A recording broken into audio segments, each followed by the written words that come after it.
We cannot buy our security, our freedom from the threat of the bomb, by committing an immorality so great as saying to 1 billion human beings now enslaved behind the Iron Curtain, give up your dreams of freedom, because to save our own skins, we're willing to make a deal with your slave masters.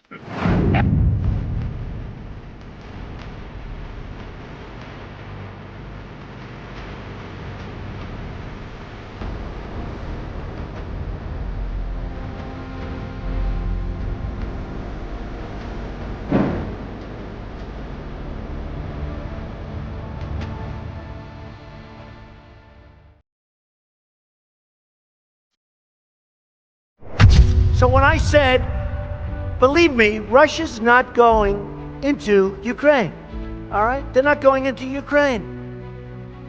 The person said, but they're already in Ukraine. I said, yeah, well, that was 2 years ago. I mean, you want to go back? You want to have World War III to get it back? That was during Obama's watch.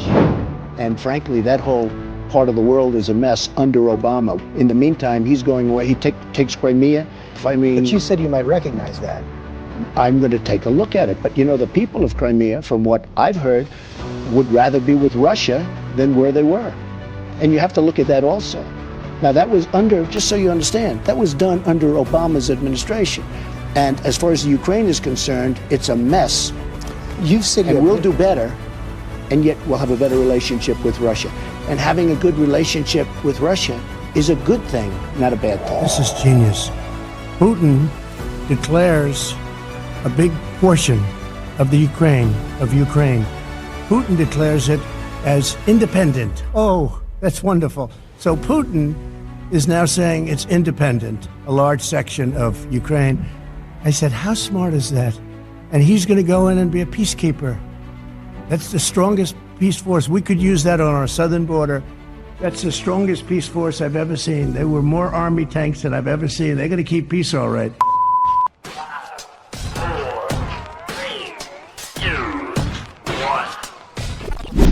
We are in a queue where people are waiting to get their weapons to fight the Russian invaders. There is no reason to believe that they're going to stop anytime soon, and their objective clearly, at least to me, seems to be the occupation of my entire country and the destruction of everything that I love.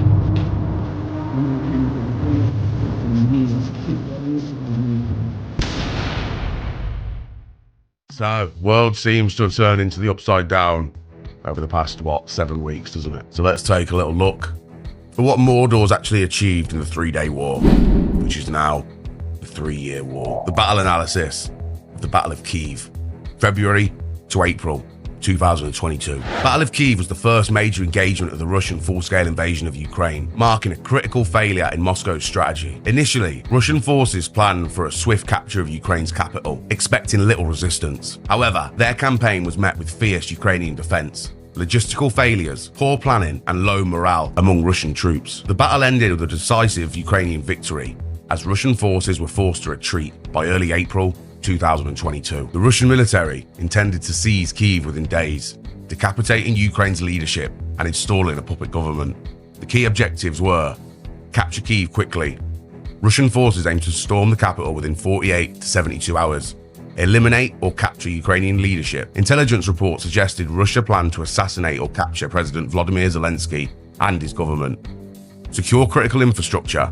Airports, government buildings, and communication hubs were primary targets. However, Russia's plan was based on incorrect assumptions that Ukraine would surrender quickly and that the West would not provide significant military support. Russian forces and approach.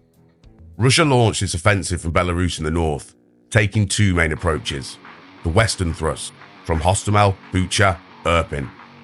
Russia's elite VDV, or so-called airborne forces, attempted to seize Anatov Airport, otherwise known as Hostomel, on February the 24th to create an air bridge for reinforcements.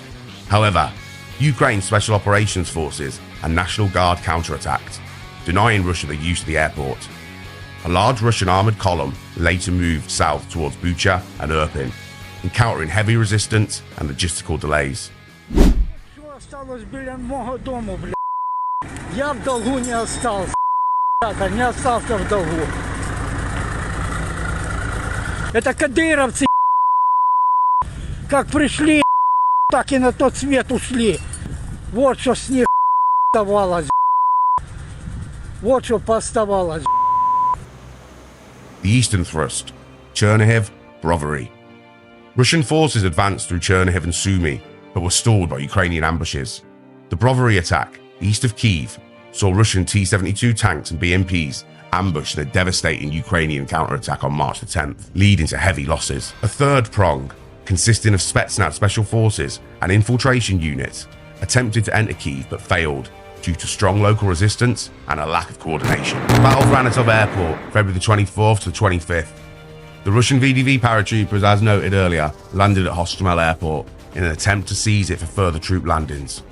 Ukrainian National Guard's Rapid Response Brigade launched a counterattack, stalling Russian reinforcements. Bayraktar TB2 drones and artillery destroyed transport aircraft attempting to reinforce the Russian airborne troops. Russia lost its strategic momentum, preventing Kyiv from being encircled. Fighting in Irpin, Bucha and Hostomel. Russian forces massacred civilians in Bucha, leading to widespread war crime accusations. Ukrainian defenders effectively used urban warfare tactics, ambushes, and Javelin and NLAW anti-tank missiles against Russian armoured units. Russia suffered heavy losses in Bucha and Irpin, forcing them to halt their advance. The three-day war was going that well, in fact, that citizens of Mordor were having to conduct their own special self-telephone operations to find out if their loved ones were alive or dead. Funnily enough though, they weren't conducting these operations with the Russian government. No. They had to ring the Ukrainians. Ironic. Алло, здрасте. У вас же можно знать, да, человек жив или нет?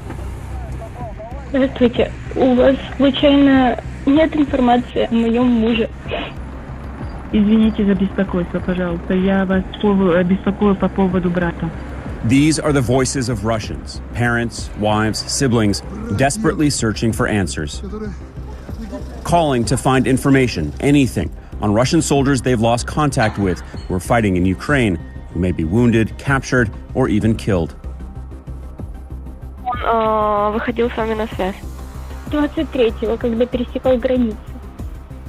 И все. Он сказал вам, куда он едет? Сказал, что в сторону Киева. This Russian wife, like many others, has turned to an unlikely source for help, the Ukrainians. The Brovary tank ambush. Russian 6th Tank Regiment attempted an advance through Brovary, east of Kyiv. Ukrainian forces ambushed the column, using artillery, drones, and anti-tank weapons, destroying dozens of vehicles. Russian commander Colonel Andrei Zakharov was killed, further damaging morale. Ukrainian counteroffensive and Russian retreat, late March, early April. By late March, Russian supply lines were overstretched and morale was collapsing. Ukrainian forces launched counterattacks near Kharkiv, Bucha, and Irpin, recapturing territory. On April the 2nd, 2022, Russian forces completed their retreat from Kyiv Oblast, marking the end of the battle. Intelligence and planning failures. Russia assumed Ukraine would surrender within 72 hours, underestimating the will to resist. The FSB, the Russian intelligence, miscalculated Ukraine's political and military resistance, logistical and tactical problems.